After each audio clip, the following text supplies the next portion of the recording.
नमस्कार प्रिय दर्शकों, स्वागत है आपका हमारे YouTube चैनल। दोस्तों, एक समय की बात है, देवर्षि नारद यमपुरी में जाते हैं। यमराज देवर्षि का स्वागत करते हैं और पूछते हैं, हे देवर्षि, यमपुरी में आपका स्वागत है। आज किस प्रयोजन से यमपुरी आना हुआ? देवर्षि कहते हैं, हे यमराज, मेरे मन में एक शंका थी जिसका निवारण आप ही कर सकते हैं। इसी कारण से मैं आपसे मिलने के लिए चला आ गया। यमराज कहते हैं, हे देवर्षि, दर्शकों, हम कहानी शुरू करें और आप इस वीडियो में खो जाएं। इससे पहले अगर आप हमारे चैनल पर पहली बार आए हैं तो हमारे YouTube चैनल को सब्सक्राइब करें। प्रिय दर्शकों, अगर आप भी भगवान श्री कृष्ण को सच्चे दिल से मानते हो तो कमेंट में सच्ची श्रद्धा से जय श्री कृष्ण जरूर लिखें। दोस्तों, हे देवर्षि, कहिए आपके मन में जो भी शंका हो, यदि मेरे कहने योग्य है तो मैं अवश्य ही आपकी शंका का समाधान करूंगा। देवर्षि कहते हैं, हे धर्मराज, क्या मनुष्य के भाग्य का लेखा बदल सकता है? क्या कोई मनुष्य अपना भाग्य बदल सकता है? यमराज कहते हैं, हे देवर्षि, आपने उचित ही प्रश्न किया है। इस संसार में कोई भी मनुष्य स्वयं अपने भाग्य को बदल नहीं सकता। उसके भाग्य में जो लिखा है वह अवश्य ही होगा, उसे वह बदल नहीं सकता। मनुष्यों का भाग्य बदलने का सामर्थ्य केवल भगवान विष्णु और भगवान शिव में है। अन्य कोई भी मनुष्य का भाग्य नहीं बदल सकता। इस विषय में एक प्राचीन इतिहास कहा जाता है जो मैं आपको सुनाता हूं। इससे आपको भी ज्ञात हो जाएगा कि मनुष्य के भाग्य में जो लिखा होता है वह अवश्य ही होता है, उसे कोई भी नहीं बदल सकता। देवर्षि कहते हैं, हे धर्मराज, मैं इस कथा को अवश्य सुनना चाहता हूं। कृपया आप मुझसे वह कथा कहिए। धर्मराज कहते हैं, हे देवर्षि, अब मैं आपको वह कथा सुनाता हूं, लेकिन देवर्षि, आपको इस कथा को पूरा सुनना होगा। आधा अधूरा ज्ञान उचित नहीं होता है, और जो भी मनुष्य इस कथा का श्रवण करता है उसके मैं 32 अपराध माफ कर देता हूं। हे देवर्षि, पूर्व काल की बात है, उत्तर दिशा में एक अत्यंत शोभायमान नगरी थी। उस नगरी के राजा का नाम था चंद्रसेन। चंद्रसेन बड़ा ही दयालु और प्रजा का पालन करने वाला राजा था। सारी प्रजा राजा के न्याय से अत्यंत संतुष्ट थी। राजा चंद्रसेन धर्म का पालन करते हुए न्याय करते थे। उन्होंने कभी किसी के साथ अन्याय नहीं किया। पापी और दुराचारी लोगों के लिए वे अत्यंत कठोर और निर्दयी थे। चोर, लुटेरों को तथा हत्या करने वालों को राजा कठोर दंड दिया करते थे। इसी कारण से उनके राज्य में गलत काम करने की कोई चेष्टा नहीं करता था। सारी प्रजा महाराज के कठोर स्वभाव से भी परिचित थी। महाराज चंद्रसेन की एक पुत्री थी जिसका नाम अनुपमा था। अनुपमा अत्यंत गुणवान और इंद्र की पत्नी शची के समान सुंदर थी। उस समय उस नगर में अनुपमा जितनी सुंदर स्त्री कोई नहीं थी। जब अनुपमा बड़ी हुई तो राजा को उसके विवाह की चिंता सताने लगी। इसीलिए राजा ने अपनी पुत्री के विवाह के लिए उचित वर खोजना आरंभ किया। किंतु अनेक वर्ष बीतने के बाद भी राजा को कोई उचित वर नहीं मिला। फिर एक दिन एक ऋषि महाराज चंद्रसेन के राज्य में पधारे। वे ऋषि बड़े ही विद्वान और चारों वेदों के ज्ञाता थे। उन्हें भूत और भविष्य जानने की विद्या भी प्राप्त थी। महाराज चंद्रसेन ने उन महान ऋषि का बड़े आदर के साथ स्वागत किया। उन्हें आसन देकर उनका पूजन किया और हाथ जोड़कर उन्हें नमस्कार किया। राजा के इस प्रकार के आदर सत्कार से वे ऋषि अत्यंत प्रसन्न हुए और उन्होंने राजा को आशीर्वाद दिया और कहा, हे राजन, मैं आपके आतिथ्य सत्कार से अत्यंत प्रसन्न हूं। आपकी जो भी कामना हो मांग लो, मैं अवश्य पूरी करूंगा। तब महाराज चंद्रसेन कहते हैं, हे मुनिवर, मेरे पास सब कुछ है, धन धान्य, राजपाट, हाथी घोड़े, सोने के भंडार, किंतु इतना सब कुछ होने के बावजूद भी मेरे मन में एक बहुत बड़ा दुख है। मुनिवर कहते हैं, हे राजन, मैं आपके दुख को जानता हूं, इसीलिए अब आप निसंकोच होकर कहिए। आप जो कुछ भी जानना चाहते हैं मैं आपकी समस्या का निवारण अवश्य करूंगा। महाराज चंद्रसेन कहते हैं, हे मुनिवर, मेरे पास अनेक प्रकार के ऐश्वर्य होने के बावजूद भी मैं मेरी पुत्री के लिए उचित वर की खोज नहीं कर पा रहा हूं। हर पिता की यही इच्छा होती है कि वह अपनी पुत्री के लिए उचित वर की खोज करे, ताकि विवाह के पश्चात उसकी पुत्री सुखपूर्वक जीवन व्यतीत करे। इसीलिए हे मुनिवर, कृपया आप मुझे यह बताइए कि मेरी पुत्री का विवाह कब होगा और किसके साथ होगा। मेरी पुत्री के लिए उत्तम वर कहां पर मिलेगा। तब वह ऋषि कहते हैं, हे राजन, मैं आपकी द्विधा को समझता हूं और मैं आपकी इस समस्या का समाधान भी अवश्य ही करूंगा।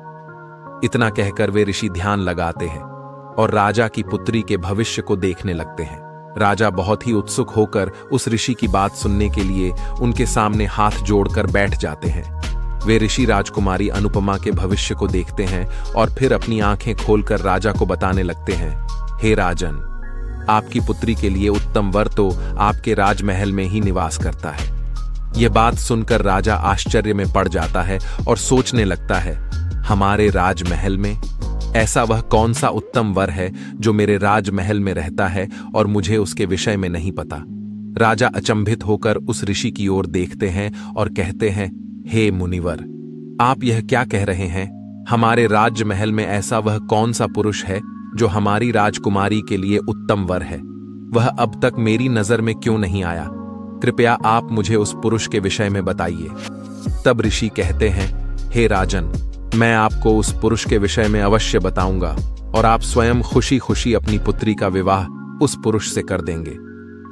राजा कहता है, हे मुनिवर, इस प्रकार के वचन बोलकर आप मुझे द्विधा में डाल रहे हैं। कृपया शीघ्रता से बताइए, वह उत्तम वर कौन है जो मेरे ही राजमहल में निवास करता है? वे ऋषि कहते हैं, हे राजन, ध्यान देकर सुनो। आपकी पुत्री अनुपमा का विवाह आपके महल में निवास करने वाले कण्व नाम के नौकर के साथ होगा। यह बात सुनकर राजा का कलेजा फट जाता है। वह बहुत क्रोधित हो जाता है। वह कण्व राजा के महल में निवास करने वाला एक नौकर होता है। राजा चंद्रसेन को कण्व का स्वभाव अत्यंत प्रिय होता है। कण्व राजा का हर प्रकार से ख्याल रखता था। कण्व गरीब घर में जन्म लेकर भी अत्यंत बुद्धिमान और गुणवान था।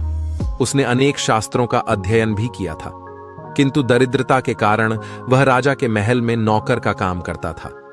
कण्व का स्वभाव भी अत्यंत दयालु था और वह बड़ी ही कुशलता से राजा की सेवा करता था। जब महाराज चंद्रसेन बीमार थे, तब कण्व ने ही राजा की बहुत अच्छी तरह से देखभाल की थी। किंतु राजा को यह बात हजम नहीं हुई कि उनकी पुत्री का विवाह कण्व के साथ होगा। राजा को बहुत गुस्सा आ गया। राजा सोचने लगे, ये मुनि सच बोल रहा है या बस ऐसे ही बातें बना रहा है। देखने से तो विद्वान लगता है, लेकिन बातें तो मूर्खों की तरह कर रहा है। भला किसी राजकुमारी का विवाह किसी नौकर के साथ कैसे हो सकता है? मेरी पुत्री अत्यंत सुंदर गुणवान है और कण्व तो एक मामूली नौकर है। यह कैसे संभव हो सकता है? इस प्रकार से सोचकर वह राजा उस ऋषि से कहता है, हे मुनिवर, अवश्य आपसे कोई भूल हुई होगी। मेरी पुत्री तो राजकन्या है, उसका विवाह किसी नौकर के साथ कैसे हो सकता है? कृपया आप फिर से एक बार मेरी पुत्री का भविष्य देखकर बताइए। फिर वे ऋषि कहते हैं, हे राजन, मैंने जो कहा है वह सत्य ही है। मैं कभी असत्य नहीं कहता। मैंने जो भविष्य देखा वही बात आपको बता दी है। आप चाहे या ना चाहे, आपका विवाह तो उसी नौकर के साथ होगा। इस होनी को कोई भी नहीं टाल सकता। आपकी पुत्री के भाग्य में जो लिखा है वही होगा।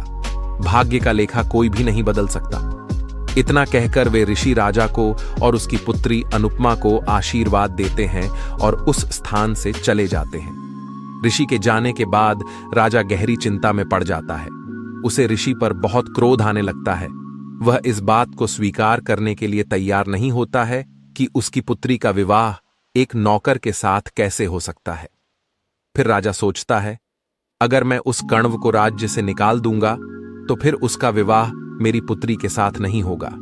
राजा अपने उस नौकर कण्व को बुलाते हैं। राजा की आज्ञा का पालन करते हुए वह कण्व दौड़ते हुए राजा के पास आता है।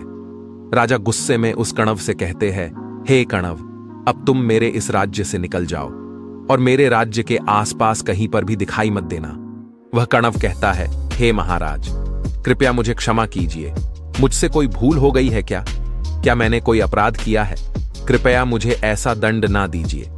मेरे माता पिता वृद्ध हैं, उन्हें लेकर मैं कहां जाऊं? हमें केवल आपका ही सहारा है। आप जो भी कहेंगे वह कार्य करने के लिए मैं तैयार हूं। कृपया आप मुझे राज्य से ना निकालिए। तब महाराज चंद्रसेन को उस कण्व पर बड़ी दया आती है। राजा सोचते हैं, इस कण्व ने तो मेरी बड़ी सेवा की है, इस प्रकार से इसे दंड देना उचित नहीं होगा। राजा कहते हैं, हे कणव, तुम्हारे माता पिता की रक्षा मैं करूंगा। उन्हें राजमहल में रहने दिया जाएगा और उनकी अच्छी तरह से देखभाल की जाएगी, किंतु तुम्हें राजमहल छोड़कर जाना होगा। यदि तुम हमारे राज्य से नहीं गए तो तुम्हें सूली पर चढ़ाया जाएगा। इसीलिए इसी क्षण तुम मेरी आज्ञा का पालन करते हुए मेरे राज्य को छोड़कर चले जाओ और फिर दोबारा कभी अपना मुख मत दिखाना। यदि तुम राज्य में दिखाई पड़े और तुमने मेरी आज्ञा का उल्लंघन किया तो मैं तुम्हें मृत्यु दंड दे दूंगा। कण्व सोच में पड़ जाता है, आखिर मैंने ऐसा कौन सा अपराध किया है जो राजा मुझे राजमहल से निकाल रहे हैं। अवश्य ही कोई बड़ा कारण होगा, अन्यथा महाराज कभी किसी के साथ अन्याय नहीं करते। इतना सोचकर कण्व राजा से कहता है, हे महाराज, आप बड़े दयालु हैं। आप मेरे माता पिता की जिम्मेदारी उठा रहे हैं, इसीलिए मैं आपका आभारी हूं। मैं जानता हूं कि मेरे माता पिता आपके पास सुखी रहेंगे, इसीलिए अब मैं आपकी आज्ञा का पालन करते हुए आपके राज्य को छोड़कर चला जाता हूं, और जब तक आप मुझे स्वयं नहीं बुलाते तब तक मैं लौटकर नहीं आऊंगा। महाराज कहते हैं, हे कण्व, तुम्हारी स्वामी निष्ठा से मैं प्रसन्न हूं, किंतु मैं भाग्य के खेल के कारण विवश हूं। इसीलिए अब तुम किसी दूसरे राज्य में चले जाओ और अपना जीवन सुखपूर्वक व्यतीत करो। फिर वह कण्व महाराज का राज्य छोड़कर चला जाता है।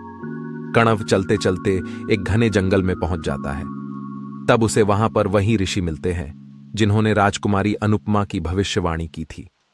कण्व उस ऋषि को देखकर उन्हें प्रणाम करता है और कहता है, हे मुनिवर, इस वन में आप अकेले क्यों भटक रहे हैं? क्या आपको कोई सहायता चाहिए तो बताइए, मैं आपकी सहायता अवश्य करूंगा।